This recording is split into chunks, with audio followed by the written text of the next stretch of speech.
শুভকামনা নিয়ে একটা গল্প বলে আমি 6 নম্বরে যাচ্ছি।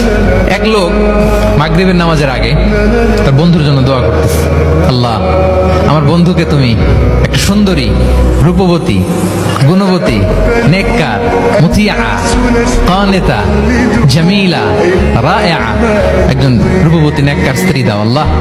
কতদিন ধরে তার বিয়েটা ঝুলে আছে, আল্লাহ তুমি ব্যবস্থা করে দাও, সুন্দরী, নেককার, আল্লাহওয়ালা। তো সে তো তার বন্ধুর জন্য প্রাণ ভরে দোয়া করতেছে, আর তার স্ত্রী ওয়াইফ পাশেই ইফতারি রেডি করতেছিল। এই দোয়া শুনে মহিলা তো তেলের বেগুনে জ্বলে উঠছে, দৌড়ে আসে বলছে, এই তুমি কিসের দোয়া করো, রাখো। সে বেচারা মোনাজাতের মধ্যে তো ভরকে গেছে, ভয় বলে কি হইলো, আমি তো দোয়া করতেছি আমার বন্ধুর জন্য। তো মহিলা বলে, তুমি কি মনে করছো আমি হাদিসটা জানি না? অন্যের জন্য কোন ভালো দোয়া করলে আগে যেটা নিজের জন্য কবুল হয়, তুমি মনে করছো আমি জানি না?